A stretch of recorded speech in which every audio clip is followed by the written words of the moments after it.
This is actually something I've been thinking about lately just with the malefics in general, because we all have malefics in our chart. We all have hardships. And it's really easy to be like, oh, well, it's good that a bad thing happened to you. But it's more like bad things will happen to you. And you are ignoring the truth of life if you're trying to avoid problems. There are some things that can just suck, but I don't know if I would be who I was today if I wasn't, ostracized in middle school, if I didn't have to flail for a few years establishing my business. Like, there's something essential in that, even if it's not like I would wish that on another person.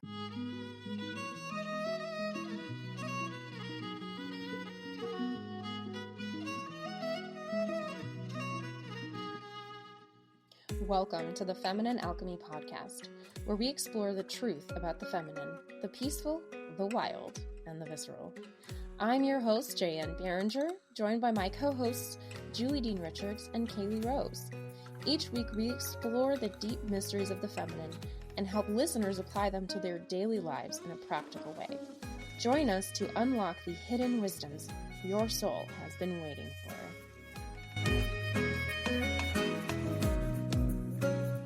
Hello, and welcome back to another episode of Feminine Alchemy. Today, I am doing an interview with an amazing astrologer named Chloe Margarita. She is here in studio, and we are going to be talking about something that very few astrologers really know about unless you're really deep into astrology. She's made a specialty out of what are called the fixed stars, and we will get into that. But I'm just going to introduce Chloe to you first so that you can understand her brilliance. But Chloe Margarita is an artist, poet, and astrologer living in Portland, Oregon. Her work focuses on the fixed stars, embodied practice, and re-enchanting our lives.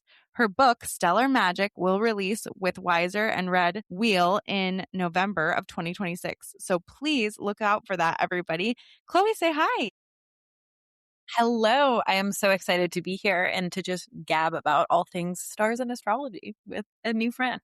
Thank you. Oh, I'm so excited to have you here too. Before the show, we were chatting about how I did some stalking of Chloe before inviting her onto the podcast, which was so much fun.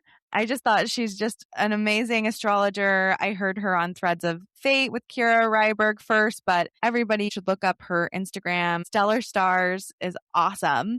But today we're going to get into the fixed stars. So I guess my first question for you, Chloe, is what are fixed stars? Right. So the fixed stars are basically everything else we see in the sky that is not the planets, right? They are the constellations. They are bodies that are fixed to a certain part of the sky, hence their name, right? Planet is the Greek word for wandering star. And so they encompass a much richer, much more heavenly, far out world than the planets. Like the planets are much more earthy. They're much more about our fate and circumstances. Like, how do you make money? What is your family like? What is your body like? And the fixed stars are related to that, but I find them to be much more about our soul, our larger purpose, how we connect to the heavens. The fixed stars are less concerned with, oh, I have to go to work and make money and take care of myself. They say, okay, but you have big things you're here to do, and we're here to help you do them. And yeah, there's so much myth and poetry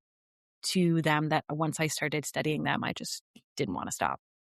Wow. So what you're saying is that they are the stars that we basically look up to and see in the sky.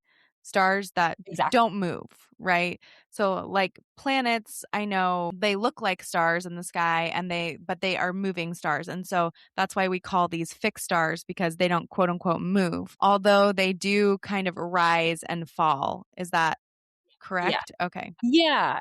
It's, throughout the day, I mean, if you were to watch the stars over the course of the night, you'd see them shift. But it's more like they live in a specific part of the sky. It's just that the earth is constantly moving. And so you're saying that working with them has more of an alignment to like our soul's purpose. Like they're here trying to push us into what we're here to do. Is that correct? Yeah, I think so. I mean, there's still a fated quality to it as well, but I find that they're very much about giving you agency. And as such, I find that Like it's a part of astrology that really asks us to put our whole selves into it, to engage and practice with them ourselves. And part of it is just the lack of literature. I mean, you can learn everything about the planets just by reading books about them, but there just aren't as many fixed star texts about them. And so they're really asking us to step into our agency and believe that we can be carried along the things that we most desire, that if there's something else kind of propelling us on a certain direction. And they give language to those intuitions and those whispers of like, I don't know why I need to take this leap of faith, or I don't know why I need to move to this random place. But if I follow that, I feel like something really big will happen. And I feel like they're often behind those little whispers. That's so interesting because I'm sure for many people listening, this will be the first time they're kind of hearing about working with these kinds of stars because you don't usually see them when you look at a regular astrological chart. So, how do you connect with or even find out about the fixed stars? Totally. Yeah. I mean, the first place to go to figure out what stars you have in your chart is on astro.com. There is a way to calculate what is called your parans. And there's two primary ways of checking which fixed stars you have in your chart. The easier one is conjunctions, which is if you go to a website like AstroSeek, they'll have the list of, okay, like Algol, for example, is a fixed star that's at 26 degrees Taurus, right? If you have a placement, usually within 2 to 3 degrees of that degree, then that star is that's touching that planet or that placement for you. So, to do that, you take your chart and look for what are the stars at that degree. And then the other way is more complicated. It requires a computer to calculate it, which is why astro.com can pull them up for you. I also have the instructions on my website for those who want like a little taste of, what are the stars like and how do I find them out? And then from there, it's just kind of like finding research. And what I'm really about is finding a way to connect and build relationships with them yourself, because that's really where they come alive. Yeah, like we've talked about on this podcast, archetypes and connecting with archetypes, but I've noticed in your work, I feel like you're working with these stars similarly to that, but also on a deeper level because you're doing spell work with them also and getting to know them. So for someone who might be like, how do I even get to know a star? Like, what do you mean? You're talking about working with them. Like, how would I even work with a star like this? Like, how does that work? I'll say, first of all, like it is difficult in the sense of all of us, right, in this kind of contemporary, very secular society have been taught this idea of building a relationship with a star is nonsense. Right. And I think a lot of our natural intuition about like how to connect with the more than human has been covered over, but it's still there. So I first of all will say like research is great, right? And a lot of my first introductions to the stars is finding all of the myths and the symbols and the little snatches of information that explain it.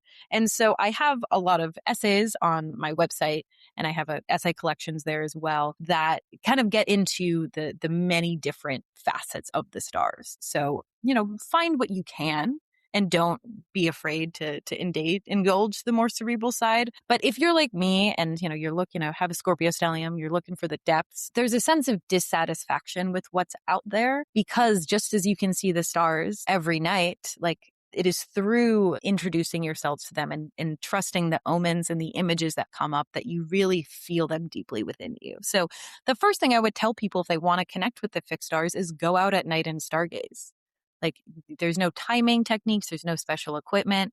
Just go outside and see if there's a certain star that you just keep looking at. You feel compelled to gaze at. If you want to know what the fixed star is, I use like an app that identifies the constellation. But just look up at it, notice its twinkling, its colors. How does it make you feel? What sort of images come up? You can, if you're okay feeling a little weird at first, you can be like, hey, star, like, I'm Chloe. What are you about? Do you have any messages for me? And it's just about like dropping disbelief, being open, and not explaining away if you get a message. And it takes practice to tune into it. For the first year or so of me doing this, I'm like, this is crazy. Everything I'm downloading is fake. But then, over time, you begin to see, oh no, there's something true here. So that's what I would first say is research and just go out at night and get a feel for the heavens. Yeah, I think that's really good advice. And I've noticed in some of your writings, you will take time with a certain star, like over, a course of weeks or whatever it is, and learn more about them and ask for their help and ask for them to like be with you in your life and kind of see how that comes together. And I mean, I don't know if you incorporate fixed stars. Don't you do flower remedies also? Yeah. Yes. Do you incorporate the fixed stars into that? Yeah, so I have a couple of times, and I'm still trying to figure out the best method. But I've made a talismanic fixed star essence during a election for a fixed star Vega that I use pretty frequently. Or sometimes I always pay attention to like the time that I'm making a flower essence, and so I'll pay attention to if there's like a star conjoined the moon or conjoined the ascendant of that moment. Then I'll kind of see that fixed star energy is infused into that medicine as well. Certainly. And I think that's so helpful too, because it's like you don't have to think about it. You just take it. And how does it make you feel? Yeah, I think that's really cool. And for people who don't know what flower essences are, it's basically using the energy of a flower and infusing that in something that you could drink or that you take. It's like a remedy, but it has emotional properties or magical properties for you. Anything else you want to say about flower remedies? Yeah, just that I really love them as someone who is an armchair herbalist, but doesn't feel comfortable prescribing actual herbs. There's no actual physical plant matter in it, right? It's just the energetics of it, like you said. So they're safe for anyone to use. And you can also make essences of plants that you couldn't actually eat, like poisonous plants. So I like them because they're gentle. They can speak to not just physical ailments, but energetic and spiritual ones, which, as an astrologer is more something I'm interested in helping my clients with. It's like, it's one thing, as I'm sure you know, to be like, oh, you have this hard transit coming up. Bye. It's another to be like, hey, maybe here's something that could be a support in that as well. I really love that. And I love connecting to this with like working with fixed stars and getting to know stars because it reminds me of moon work. If anyone's made moon water or something like that, I think that's something else you could do. You could infuse that star's energy into some water or have that intention in that water so that you get to know them. So I guess some people might be asking like, why? Why would you want to? Why might we want to work with these stars? Why might we want to infuse them?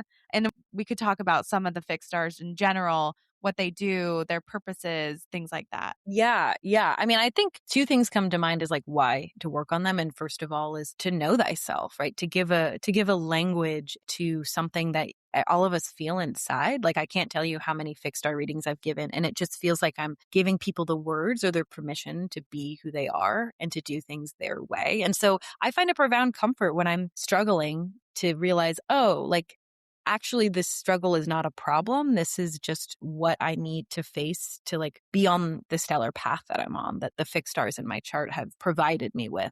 But I think in terms of practicing with it, I mean, you should practice with them because it works. I've done it myself and done quite a bit of magic with them. And what I really like about fixed star magic, first of all, is that it's extremely approachable. Like you don't need a lot of fancy equipment or to buy a lot of stuff. Like they're not really interested so much in that. It's more like your attention and presence. And what I like too is because just right in the ordering of things, right, the fixed stars are farther out towards the heavens than the planets. I find that they work on a much more like long-term rooted time scale than the planets do. So they're not necessarily going to be as loud at first, and they're not necessarily going to give you exactly the thing that you want. They're going to give you what you actually need. So I find a lot of trust in working with the fixed stars because, that thing of like, be careful of what you wish for, you just might get it sort of vibe. Like, I feel like the fixed stars kind of avoid that where they're like, okay, you want love. I'm not going to help you get that person because that's not where the love is. I'm going to make sure you do all the work so you have the foundation so you can actually bring in and accept the love that is for you. And that takes time and that takes humility, but it's better than spending years with someone who I got just because I wanted it, right? And then like that's not actually where the love is. Like they work on truth, not on delusion, let's say. That's super cool. Yeah, I love that concept of them working on truth and not delusion. And I want to ask you about a few stars to learn more about them. But I think we should start with Alpheka because she's the reason I reached out to you and found you. So do you want to chat about her? I would love to. love her so much. She's the star that I probably have like the most consistent relationship with since the beginning of last year. I've done some sort of ritual with her every month when the moon conjoins her. So that's another thing I'll add in. It's generally considered a good time to work with the star too, of when the moon is aspecting its zodiacal degree. So Alpheka is at 12 degrees Scorpio. So when the moon is around 12 degrees Scorpio. But the way I put it is she demonstrates that like it is spiritual to be like, a silly, foolish romantic, to love, to love beauty, to love pleasure and connection. And she's really about how do we do that in a way that is sustainable and doesn't take away from our purpose. That's really cool. Yeah, I think it's so interesting because I feel like as I've been learning more from you about the fixed stars, for me, it feels like these pieces that you just can't get with regular astrology. Like I felt the same way when I was learning about decans. At first when you're like, oh, you're a Taurus or you're this or you're that, and you learn those things, and those things may be fitting to you. But then when you take it into decans, it's like, no, it's this kind of thing for you. And it can open up so much more for you. And I was drawn to your Instagram, and the first thing I saw was your post about Alpheka, and I am a 12-degree Scorpio rising. And I felt like she explained so much for me. Like, oh my goodness, my rising is exactly conjunct this. I mean, I can't say it's exact to the minute, but exactly conjunct this fixed star.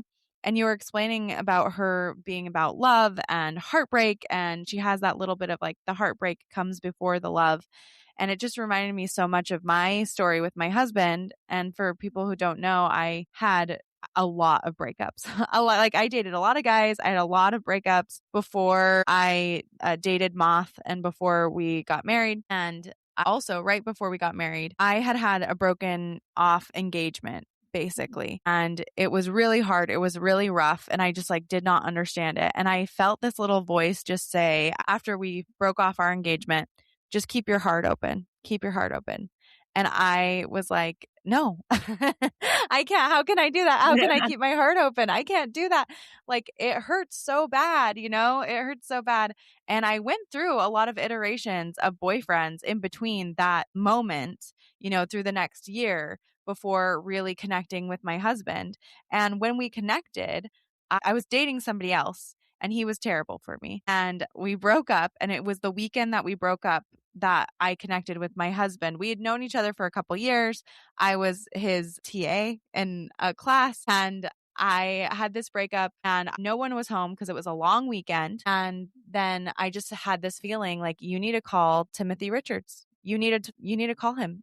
And I was like, no, like, why? Like, we're friends, but we're not like that close of friends. Like, I don't want to tell him about my breakup. But finally, the push, I called a bunch of other people. He was the only person who picked up and answered my call. And basically, you can see where the story goes through there. We hung out for like 6 hours and just, we were best friends. And then we became lovers, right? Like we became lovers, and we just knew we were going to get married. And we have like such a strong relationship. Like his part of fortune is conjunct Juno, and his Juno is conjunct my sun. So like that marriage, for people who don't know, Juno is about marriage and your marriage partner and money and things like that. And so he's right conjunct my sun, and I have my Juno, which is trine his sun. So it's just like all these things coming together for us, and we've had like such a strong marriage.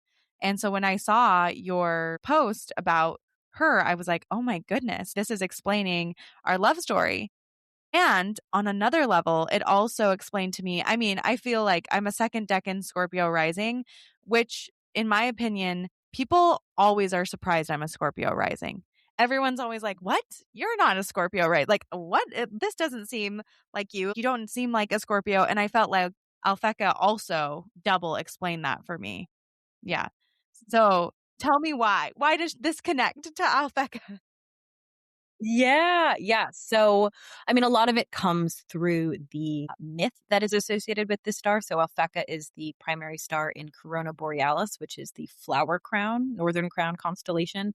And it is particularly the flower crown given to Ariadne by Aphrodite upon her marriage to Dionysus.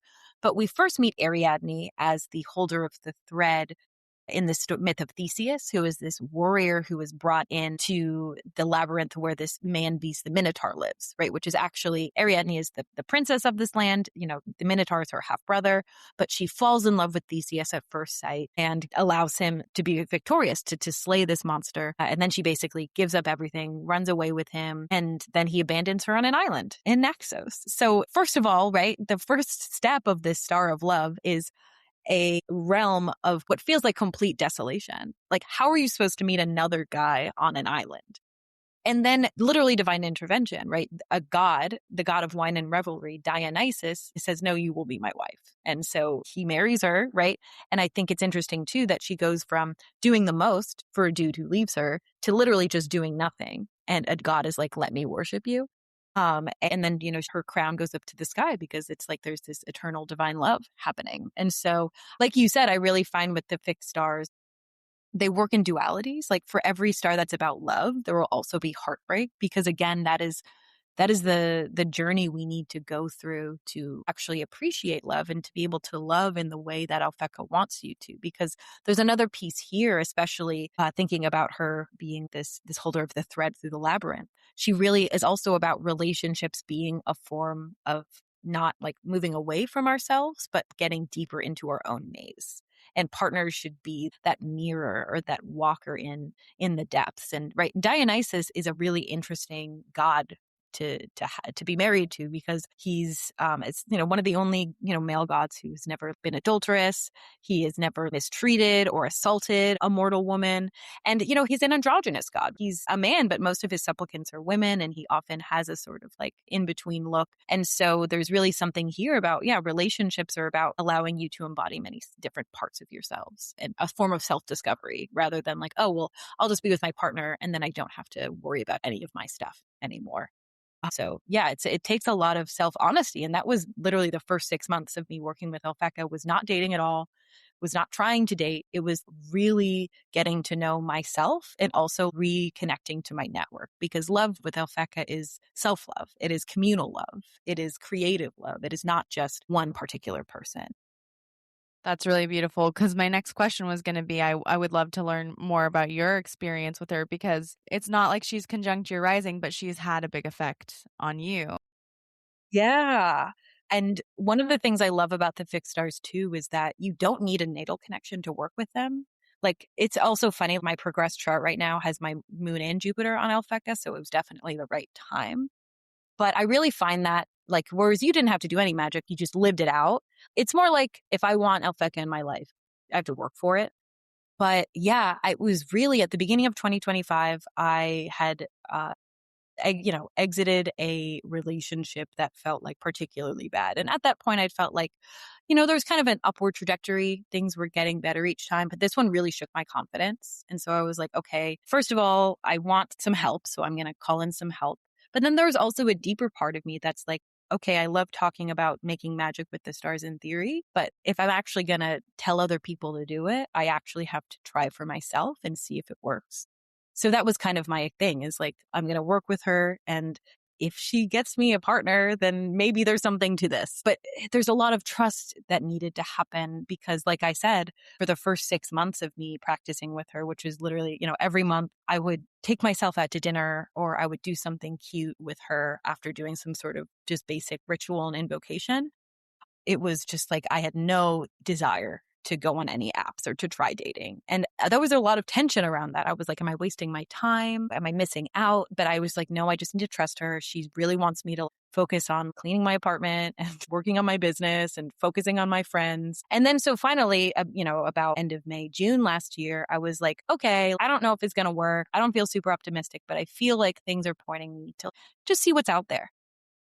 So, Julie, the first night, the first person I matched with, I am now been dating for a year. My goodness. Wow. Yeah. Felt like I cheated the system. I was like, what are the odds that the first person I talked to after months of not even trying is like still such an unbelievable person in so many ways and very much fits into like the Dionysus archetype, I will say, and has like a Saturn Alpheka Paran, but it's not just having this person enter my life, but the profound healing and growth that they provided has been incredible. Like I'm still in awe of that. But also just like the way it changed my relationship to my whole romantic ecosystem that I called it. It was really crazy. After a few months, I didn't even have to plan out activities. I would just have friend hangouts or birthday parties just happen to be on the day when the moon was conjoining Alpheka. And so it felt like years after the pandemic of having like social anxiety come back, it just felt like such a seamless flow and entrance back into socializing and also just beauty and adornment, like, just feeling myself and dressing up and enjoying flowers and flower essences, obviously, are, I feel like, a huge Alpheka thing as well. So it's like, and now that I'm not dating anymore, it's like I still do my monthly rituals with her out of gratitude, but also like I see it to just like re-up my love juice, make sure everything's copacetic. And yeah, I'm remembering because, I'll say I have Saturn in the seventh house. Relationships have historically been a struggle for me, that, just to remember the sweetness and that actually everything is fine. Wow. Oh my goodness. I love this. I love this for you. Like, I'm so happy. My love life is literally night and day since working with her. And that's what I love so much about working with the stars is like, sure, you can talk in theory about what they're about, but when you have direct experience of their magic, no one can take that away from you. Yes. It's very real. And I had a similar experience, but with Hecate. So a completely different flavor. Love her, right? Like, love her so much. But I also was going to say, it's so funny too, because like for me, having her conjunct my rising sign, I literally love flower crowns so much. I wore a flower crown at my wedding. I like love flowers. I love silly dresses and silly things and like beauty. And it's just so fun to see how it plays out in our lives so seamlessly. And I love this idea of like, you can bring it into your life. If you're like, oh my goodness, I need that. I need to bring it into my life. It's very possible for you. And I think you're just a testament of that, how beautiful that relationship is. I was wondering, I guess this is a good time to introduce people to the concept of a heliacal rising star. So what's a heliacal rising star? Like, because, we do have fixed stars that most likely most people will have at least one or two fixed stars conjunct something in their chart. But also, Right. There's a heliacal rising fixed star people can have, which is different than your regular rising sign. So let's chat about that. Yes. So just to, clarify, because this is often a question that comes up, rising doesn't have to do with your rising sign in the sense of like it's conjoined, right? That's different than you having Alpheka conjoined your ascendant. Rising sign has to do with stellar phase. And yeah, bear with me, it's a little technical, but it's basically this idea that fixed stars, as, the sun moves throughout the sky, right? Some stars you can't see at certain times of the year because they only rise during the day. So the sun is blocking that out. So the heliacal rise is the star's first appearance as it's rising. So it's just separated enough from the sun that we can see it rising again. And so it's kind of seen as like a yearly rebirth of the star. And so depending on your birthday and location, the last star to make that stellar phase heliacal rise, the last star to reappear at your birth location is considered your particular heliacal rising star. And just to sum it up, your heliacal rising star is like the foundational star in your chart. It is the star that holds your purpose. You can compare it to the Greek idea of the daimon, which is sort of like the tutelary spirit that guides us on our path. And because it's one of the only stars, along with the heliacal setting, that's not attached to another planet or part of your natal chart, you are going to get the full spectrum of experiencing it. Versus if you have a star in parental your Venus, right, you're going to experience it in a Venusian way. But this is like you are here to experience and embody all of the facets of this one star. Yeah, that's super fascinating. I know you have been working with your heliacal rising star as well. But can we look at like, what does that look like for you? And, or let's look at also, what are some examples we could pick up so people can understand how this works? Totally. Yeah. So my heliacal rising star is the royal star Antares, which is the heart of the scorpion. And so being a royal star, there's 4 of them, and they're each supposedly supposed to bring down power and fame and imminence. I have a whole class series on them, actually. But that's the thing about why I need to look into the stars themselves, because I'm like, okay, but so many people have royal stars in their chart and they're not immediately successful and famous, but they each have a specific path and a specific style of attaining power. And Antares, being the heart of the Scorpion, is a much more shadowy, intense, chthonic form of power. Literally, like one of its meanings is anti-Ares, the enemy or the opposition to Ares, the god of war. So fighting and conflict and grit is a huge theme. And I'm not someone who's super drawn to conflict, but I felt like I've had to do a lot of fighting and independent agency to get where I need to go. Like the way that Antares gains power is following your desires with no support until it works. And so like I grew up in like a, affluent but very normative suburban town where everyone seemed to have the same idea of what their life wanted to look like. And I was like, I'm not going to do what's safe or comfortable. Like, I want to work for myself. I want to follow my dreams and my heart. And I have no idea how that's going to happen. I don't have any connections or support in any of these realms. But if I just put my head down and work enough, then it'll happen. And that's exactly the truth. Anytime I've tried to not work for myself, it's failed. This is the only thing that's ever worked for me. Wow, that's amazing. Which feels very Antares of just the audacity of like, well, I want it. I'm going to do it. It's done.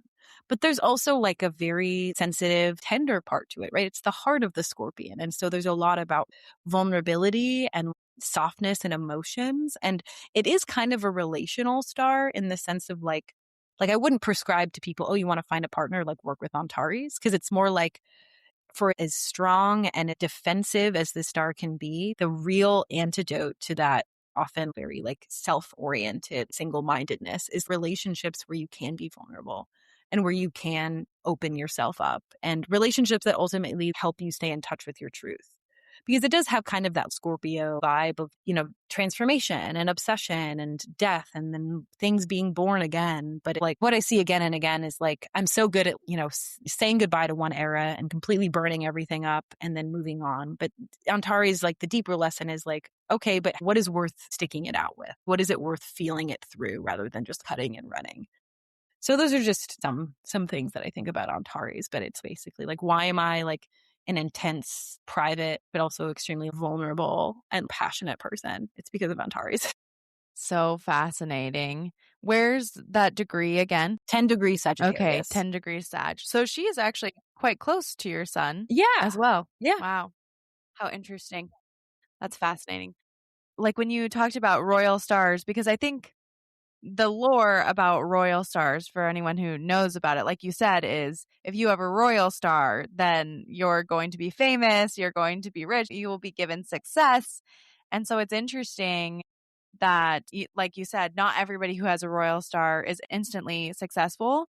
But it sounds like for you, at least in your shape, I mean, I think you're successful and you will be very successful. Yes. But it sounds like with a royal star also, there is kind of this like success unto yourself, finding sovereignty, right? Like this sovereignty piece. And maybe that's just Antares, but from what I've studied about the royal stars, it seems like each of them is this kind of how to find success for yourself sovereignty piece. Okay.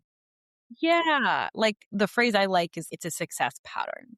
Like, when I was younger, it's really easy to be like, oh, I wish I was a different way, right? I wish that I could find institutional support, right? I wish that I, felt like there were people out there who could help me find what I need to find. But ultimately, to become the person that Antares needed me to be, it's like I needed to figure it all out myself, and not seeing that as a problem or a hindrance, but it's actually the freedom and the independence it gives me. Like I was just talking about this with my dad, who I'm pretty sure also has points conjunct Antares. He also works for himself.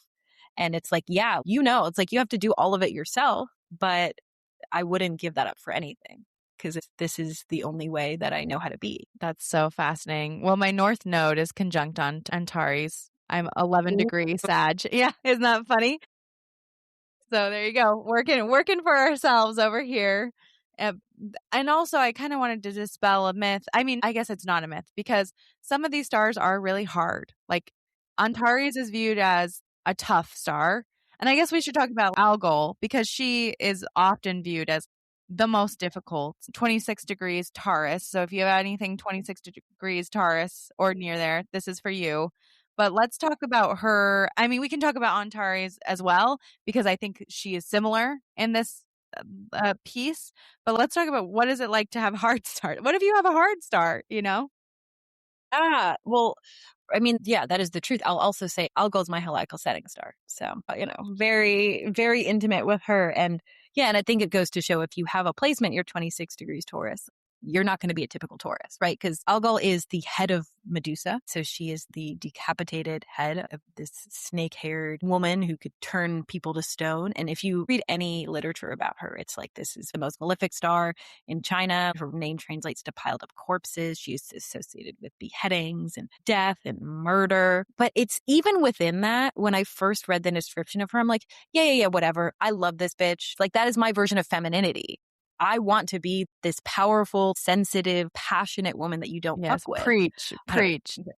Like, I was even just talking about this the other day. Like, I love being a woman. It's just all of the misogyny that makes it not great. And that's kind of her vibe. Because I think the reason that, Algol has a bad rap is because, to me, she's the star that you have to approach with the most respect, because her whole life is abuse and disrespect, right? Her whole story is that she was assaulted by Poseidon. Athena gets mad at her and turns her into a Gorgon. And then she's just minding her own business in a cave. And Perseus is like, well, I want to marry Andromeda, so I'm going to use your head to defeat this monster. So she's a very strong star. Her talismanic uses are like extreme protection. Like, the only time I've ever invoked her is to get my friend out of an abusive situation. But because she's faced so much hardness in her life, if you don't approach her with a lot of respect and softness and deference, then yeah, you might get a little slap on the wrist.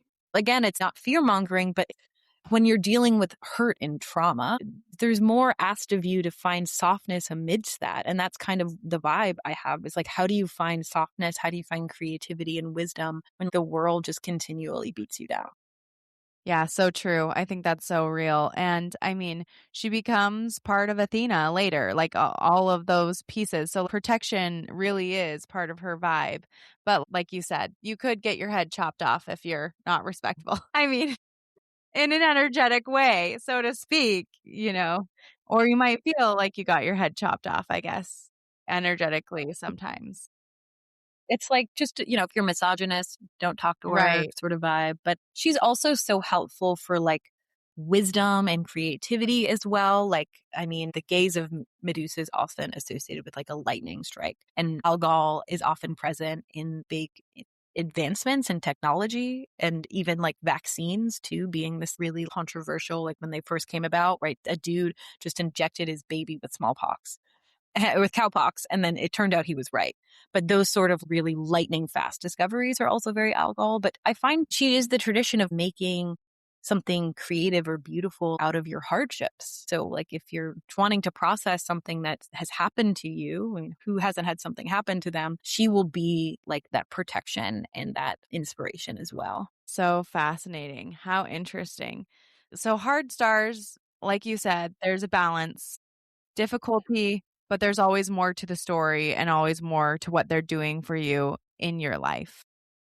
There seems to also be lessons, right, with each of these stars. Like with Regulus, it's like, if you're going to be pompous, then you will have downfall, kind of a thing. With other ones, it's about being loyal and having loyalty. So it seems like the fixed stars are also here to teach you lessons and that balance. Yeah, I really see them as their guides in helping us walk a certain process. And yes, all of them are also assigned different planetary natures. So planets that have a malefic as their nature, like Antares is Jupiter, Mars, right? You're going to get Mars somehow. And so I think it's stars that are considered hard. You just have to, for better or for worse, right? Enter into situations that don't feel good to become the sort of person who the stars want you to become, right? So Antares, for example, being a Mars Jupiter star, there has to be opposition or things standing in your way or being misunderstood is yeah, that's a feature, not a bug of the process. And I think it's also we aren't just born royal, right? As I've been kind of saying, it's more we are forged through audacity and adversity. And this is actually something I've been thinking about lately, just with the malefics in general, because we all have malefics in our chart. We all have hardships. And it's really easy to be like, oh, well, it's good that a bad thing happened to you. But it's more like bad things will happen to you. And you are ignoring the truth of life if you're trying to avoid problems. There are some things that can just suck, but I don't know if I would be who I was today if I wasn't, ostracized in middle school, if I didn't have to flail for a few years establishing my business. Like there's something essential in that, even if it's not like I would wish that on another person. Hi, it's Kaylee. If you've been listening to this show for a while, you already know about the feminine power line. Black Moon Lilith, the Eve point, that axis in your chart that holds both the exiled feminine and the desiring feminine. You know the words, but there's a difference between knowing the words and actually turning the light on. The Feminine Powerline self-paced course is where that happens. It's not a lecture, it's an experience. Guided journeys, somatic reflections, and a full reference library of interpretations for your exact placements, so you can sit with your own chart and actually feel what's been living there. Feel it and reclaim it. Women who've gone through the course say the same thing. I didn't expect it to hit that deep. The first 25 students get founding student pricing at $97. After that, it's $147. You can find the link to check it out and to purchase in the show notes of this episode. If the feminine power line has been calling you, this is where you answer. Yeah, that's really interesting. And I think that we can see that play out over people's lives as well, and how their heliacal rising star, setting star, and the stars show up for them. I know you have a free class about fixed stars and you use some examples. Do you mind chatting a little bit about those examples? Unless there's another one that you're like, oh, this is a better one. I'd rather talk about this person today. No, this is great. No, I'm happy to, because these are artists that I think a lot about. So in my class, I kind of show in action how the fixed stars in one's chart plays out and shapes person's soul and their life. And so I primarily focused on the nativities of Kendrick Lamar and Octavia Butler, because they have the same heliacal rising and setting stars. So their heliacal rising star is Aldebaran, another royal star. It is the eye of the bull. And Aldebaran's form of royalty is extremely earthy. Is it extremely practical and land-based? I love working with Aldebaran if it's just like, I want to establish a routine. I want to work hard and I want to play hard, right? In some ways that kind of feels similar to the Taurus archetype. And so something that I see with both of these people is, first of all, a really strong connection to earth and the land, right? Kendrick Lamar is an artist who came from Compton, California, and that shapes a lot of his point of view and his art, versus Octavia Butler, who is a science fiction author, who a lot of her books are about, okay, a natural disaster or an apocalypse happened. How do we then return to the earth and survive by cultivating the land and being in community together? Because it's not just land that Aldebaran is about, it is community, and how does your effort benefit the whole? Another Aldebaran example that I love is Zoran Mamdani, who has both of Aldebaran and Paran to both of his benefics. And he's so popular because he loves New York so much, and he explicates just kitchen table issues like fixing potholes and universal pre-K, things that make people's lives better in a very practical way. But it's also a star of extreme work and effort, right? There's this line from Menelaus, this ancient astrologer, that Taurus natives will be the first to put a yoke on their shoulder and plow the land. And so what you see with Aldebaran people is they're extremely prolific. Kendrick Lamar is not so much, in the tabloids, he's not giving interviews, but his work speaks for himself. And same with Octavia Butler. I mean, she only died in her 60s and she has released dozens of books. And so it's, again, Beyonce is another Aldebaran person. It's just the work is the talking with these people. That is fascinating. That's so interesting to see how it plays out in two totally different ways. But you can see how they're following that heliacal rising star. Can I just ask you about a couple stars? Just because I think people are probably fascinated by these stars and interested in them. So let's talk about Spica. I'm curious about Spica because always looked at as the best, at least I think one of the best stars to have riches, glory, blah, blah, blah, blah, blah. So where's she at? How do people connect with her? What's she about? Also downsides. Yeah. So of course, always, right? So Spica is at 24 degrees Libra. She is the sheaf of wheat in the hand of the Virgo or Maiden constellation. And sort of the first way I learned about her, which I think is still a core meaning of her, is she helps you cultivate talent and brilliance. Right? She's a star of many skills and being rewarded for those extreme skills. And it's really anything you can put your mind to. So literal farm and agricultural work, writing and creativity, computer work. There's a lot to do with religion and spirituality. But again, she's not you're born and then you have all these talents. It's the potential to be in the process of cultivating something so deeply and so diligently that it becomes genius. A tension with Spica, though, is the relationship between incubation and privacy and like, when is your thing right to be put out into the world? And there's a few reasons for that. One is, kind of like the actual Virgo sign, there's this thing of meekness or over perfection with your work. So Menelaus has this line that Spica puts a muzzle on the mouths of the natives because it's like they're afraid to speak. Because in part, there needs to be some protection around what they're cultivating. Like one of my favorite Spica native examples who has this as their Heliacal rising star is Frank Ocean. He creates an album on his own time and he does it his own way. And it takes him a decade, but then it's like the album of the decade because like Spica needs space away from other people, from other influences to develop their craft and to develop their ultimate great work. But it's about, okay, when does that privacy become you're just avoiding problems or not wanting to get into the nitty gritty of bringing this out into the world and dealing with the reception. Because she's really associated with Astraea, who was this goddess who was said to take her own life because she was like, I hate this, everything's becoming too fast paced and sinful and away from the divine. So again, the relationship between the ideal and the real is, I feel like, a constant tension with those touched by this star. Do you know her degree in Virgo? She's actually in Libra, 24 degrees. Yeah. 24 degrees of Libra. How interesting. It's fascinating because that is my husband's Heliacal rising star. And it's so funny because he is like an incubator. He's a writer. He's been writing these books and incubating all of them for so long. So I just told him, like, hold on. It's just going to take some time for this to happen, for this to come to you. I'm curious about Sirius because Sirius is not technically a royal star, is it?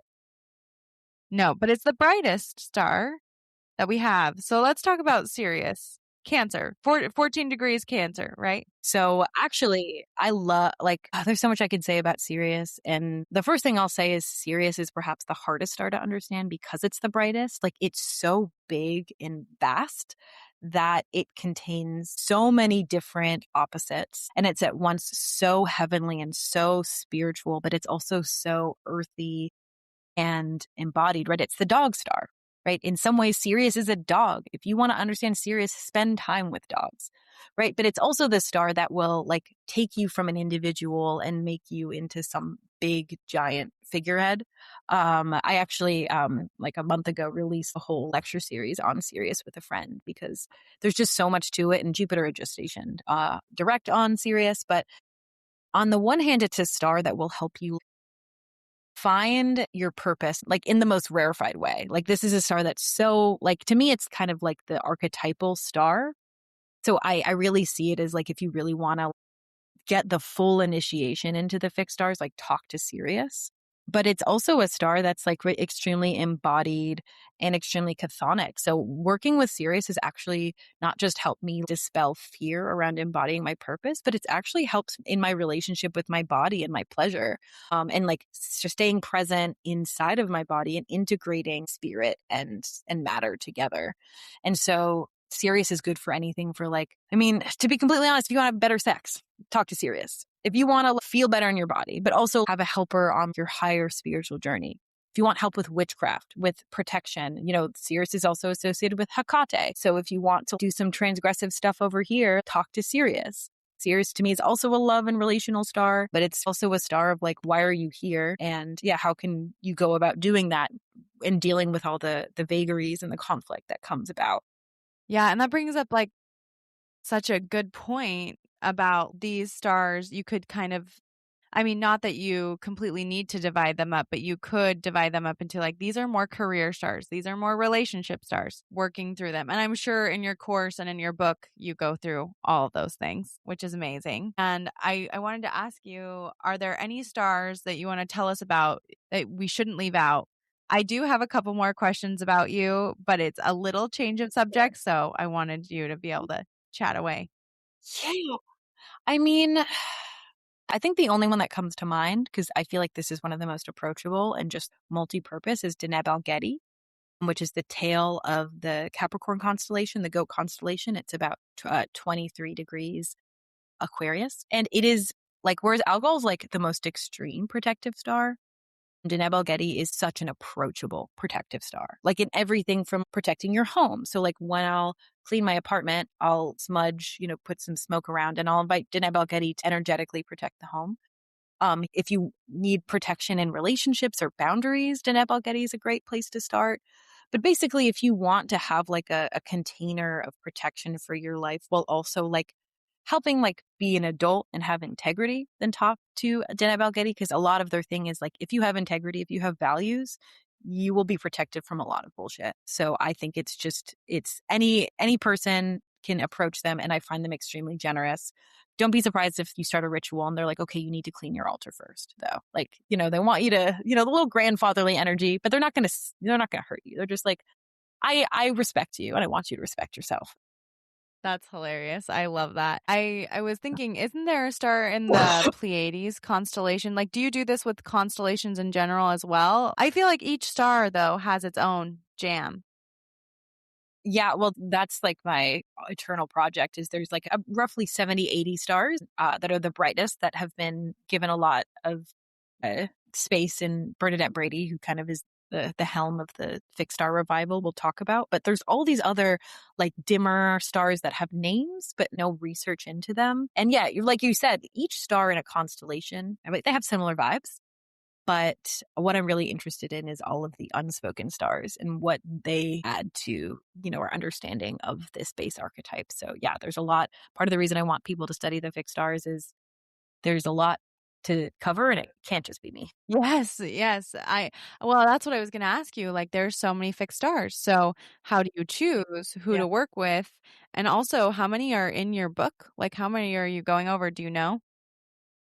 Yeah. So in my book, I focus specifically on 15 what are called the Bohemian stars, which are the fixed stars that have been highlighted the most in literature throughout history. So most of the ancient fixed star texts we have are actually magical talismanic texts that tell you how to make like a gem talisman with the star for specific attributes.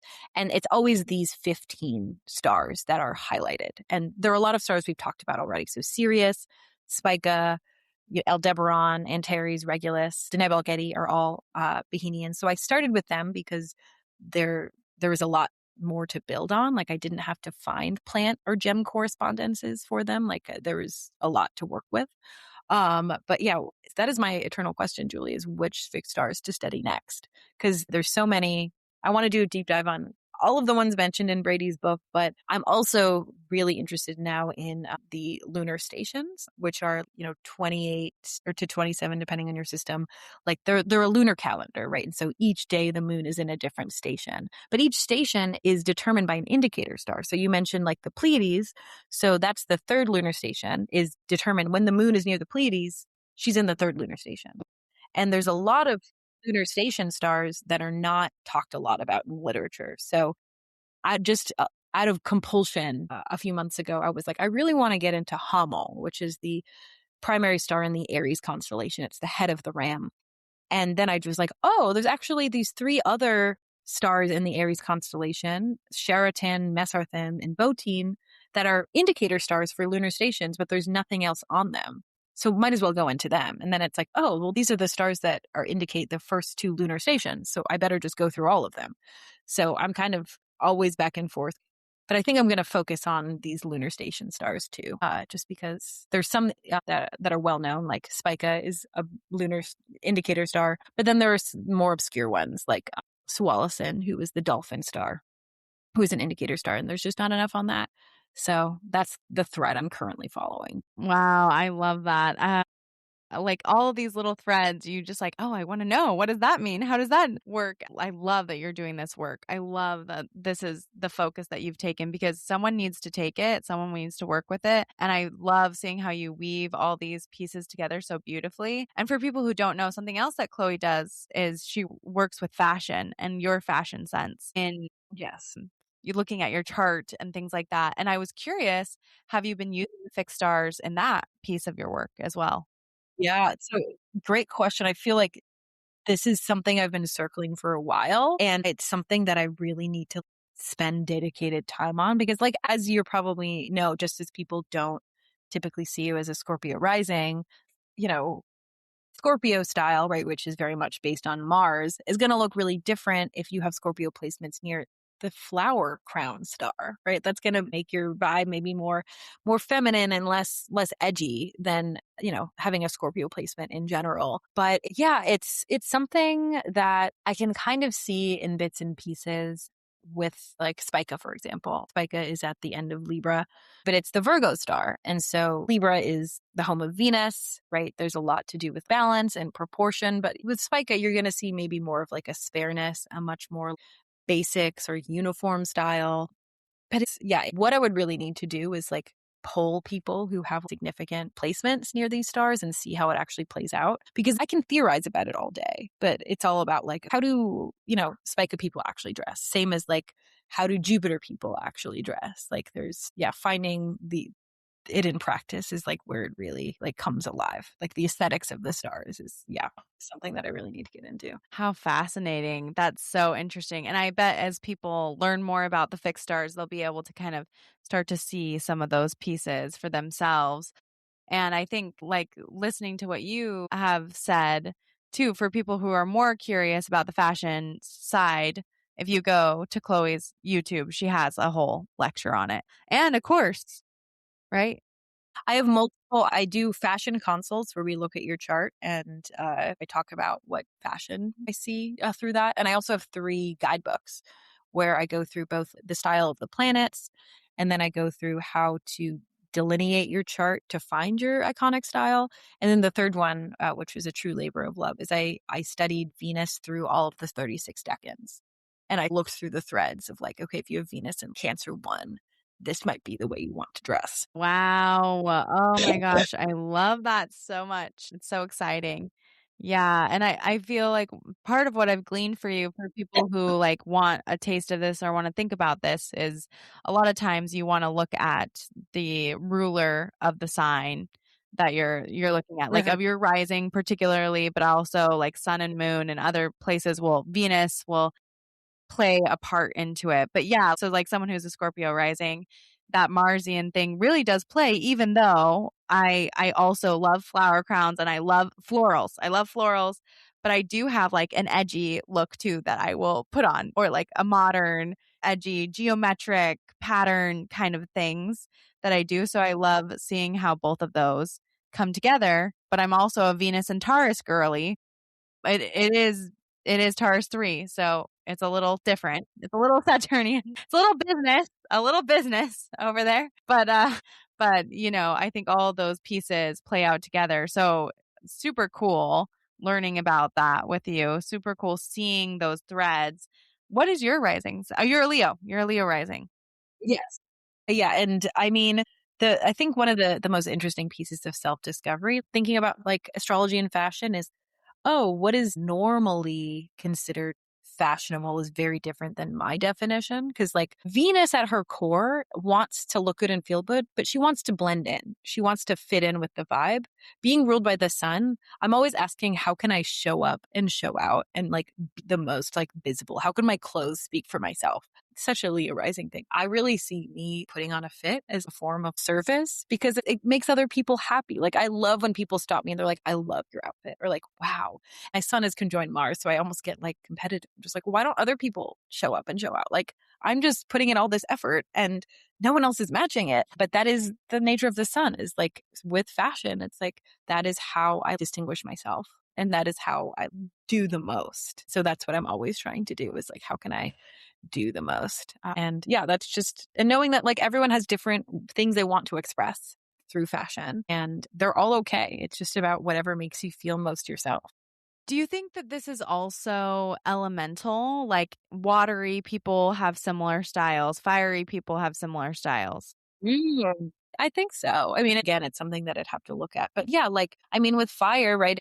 It is passionate, it is extreme, it is intense. So, I mean, I definitely see fire people wanting to be more loud with their dressing, maybe more controversial, whereas like water is going to be maybe much more based on mood. Earth signs, it's much more about like the basics, having the staples, being practical and being able to move and fitting the role that you are trying to embody. Water. I feel like water is like more flowy, like more of the More flow. flowy. Yeah. Yeah. Can definitely be, interested in comfort as well. And then air sign, I noticed it's a lot about balance and proportions. Like, how do the different elements of an outfit play together? And yeah, is there a certain like idea or identity are they trying to explore or try on with their looks as well? I love that. I personally love the elements, so I love to see how they flow through everything. Like to me, they are the basis of everything. The elements are the basics, and you have to build on that. So I love looking at that in this context, and also just seeing you weaving threads and like combining these passions together. I think really speaks to all that you are doing, what you've said. And I just like love exploring this with you. And I could talk to you about it for hours and hours. I feel like I still have so many questions, but I don't want to take all of your time. And I want people to connect with you also. So where can people find you? Yeah. So my primary social media platform is Instagram. My handle is desired_constellations. And then you can find all of my resources, my classes, as well as my free resources on my website, chloe-margarita.com. I also write a weekly newsletter on Substack called Recent Bedroom, where you'll find a lot of more of my in-depth musings as well. So that's a little sampler platter to start with. Yes, I think any of those are good. I love your writings. I think recent bedroom is great. And what is one thing you would love to leave our audience with, Chloe? Yeah, I think what comes to mind, and because it's been such a journey of my life, and I think part of why I'm where I need to go is just like intuition, right? Our connection to the divine or the unseen is something we all have. And even if this world wants to explain it away or pretend it's not real, there's so much that like within yourself, and also how to like connect with the stars. It's just about trust. And so I just want to leave a way where like I don't think my experience with the stars or my intuition is special. I think I've just maybe done it a bit more than other people, but you can experience this magic. You can experience this vision and this connection to this world too. It's our birthright. That is so much wisdom. I love that. I love hearing that just come through. And yeah, your intuition is everything. You can find these things. And we say this often too. Things sound silly, but I feel like that is also how you break through the matrix. In many ways, it's No, it's true. right, like believing the things that people say are silly. So thank you for sharing that with us. And thank you so much for being here with us. Everybody, please go pre-order Chloe's book. It's coming out in November. Look at her courses, look at all of the stuff that she's done, buy her guides, all the things. She is so great. Book a consult, and we will see you next week. Thanks so much, Chloe.